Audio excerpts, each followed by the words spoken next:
নমস্কাৰ আছামিজ জিকে and quiz চেনেলটোলৈ আপোনালোক সকলোকে স্বাগতম জনাইছোঁ। আজি আমি লৈ আহিছোঁ আগন্তুক হ'বলগীয়া Assam direct recruitment, Assam police নাইবা যিকোনো কম্পিটিটিভ এক্সামৰ বাবে সহায় হোৱাকৈ কেইটামান ইম্পৰ্টেণ্ট জেনেৰেল নলেজৰ কুৱেশ্যন আনচাৰ। আৰু ভিডিঅ'টো স্কিপ নকৰাকৈ শেষলৈকে চাই থাকিব, কিয়নো শেষত আপোনালোকৰ বাবে এটা ইম্পৰ্টেণ্ট কুৱেশ্যন ৰখা হৈছে। এতিয়া আহক আমি ভিডিঅ'টো আৰম্ভ কৰোঁ। Question 1, which tribe introduce sericulture in Assam? কোন জনগোষ্ঠীয়ে অসমত চেৰিকালচাৰ প্ৰৱৰ্তন কৰিছিল? আনচাৰ অপশ্যন ডি, বড়ো জনগোষ্ঠীয়ে অসমত চেৰিকালচাৰ প্ৰৱৰ্তন কৰিছিল। Question 2, the logo of the Assam সাহিত্য সভা ৱাজ ডিজাইন বাই? অসম সাহিত্য সভাৰ লগো ডিজাইন কৰিছিল? আনচাৰ অসম সাহিত্য সভাৰ লগো যুগল দাসে ডিজাইন কৰিছিল। Question 3, in which year Sangeet Natak Akademi recognize Sattriya as a classical dance? কোন বছৰত সংগীত নাটক একাডেমীয়ে সত্ৰিয়াক শাস্ত্ৰীয় নৃত্য হিচাপে স্বীকৃতি দিছিল? আনচাৰ অপশ্যন ডি 2000 চনত। Question 4, which one of the following is the oldest মছজিদ ইন আছাম? তলৰ কোনটো মছজিদ অসমৰ আটাইতকৈ পুৰণি মছজিদ?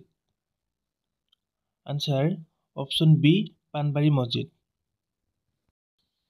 Question 5, the smallest among all the books written by Sankardev is?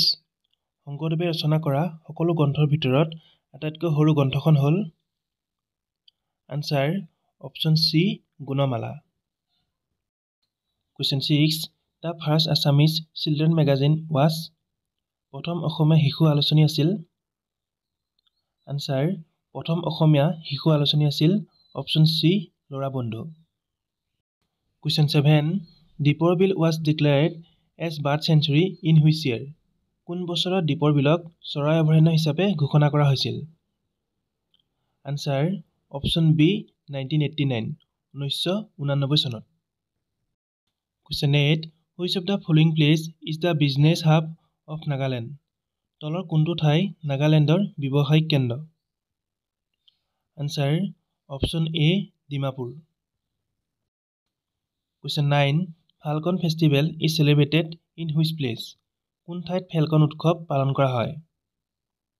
Answer option B, উমৰাংচুত পালন কৰা হয়।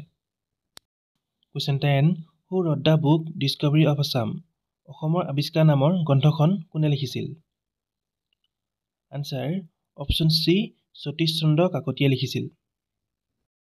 Question 11, in which year NRC was introduced for the first time in Assam? কোন বছৰত অসমত প্ৰথমবাৰৰ বাবে NRC প্ৰৱৰ্তন কৰা হৈছিল? আনচাৰ অপশ্যন বি, 1951 চনত অসমত প্ৰথমবাৰৰ বাবে NRC প্ৰৱৰ্তন কৰা হৈছিল। Question 12, who is the first Assamese women IAS? প্ৰথম অসমীয়া মহিলা IAS কোন? আনচাৰ অপশ্যন এ, পাৰুল দাস প্ৰথম অসমীয়া মহিলা IAS। লাষ্ট কুৱেশ্যন, আৰু এই কুৱেশ্যনটো আপোনালোকৰ বাবে ৰাখিছোঁ, ইয়াৰ এনচাৰটো সকলোৱে কমেণ্ট কৰি নিশ্চয় জনাব। কুৱেশ্যনটো হৈছে, who is the first Assamese women to be awarded by the Sangeet Natak academy? সংগীত নাটক একাডেমীৰ দ্বাৰা বঁটা প্ৰদান কৰা প্ৰথম অসমীয়া মহিলা কোন? Option A, Sudakshina Sarma, option B, Pratima Barua Pandey, option C, Anupama Bhattacharya আৰু অপশ্যন ডি, আইদেউ সন্দিকৈ। আজিলৈ ইমান আছিল। যদি ভিডিঅ'টো চাই ভাল লাগিছে তেনেহ'লে এটা লাইক, কমেণ্ট আৰু এটা শ্বেয়াৰ নিশ্চয় কৰি দিব। আৰু এনেকুৱা ধৰণৰ এডুকেশ্যন ৰিলেটেড ভিডিঅ'সমূহ সদায় পাই থাকিবৰ বাবে আমাৰ চেনেলটো ছাবস্ক্ৰাইব কৰি কাষতে থকা বেল আইকনটি প্ৰেছ কৰি ল'ব। ধন্যবাদ।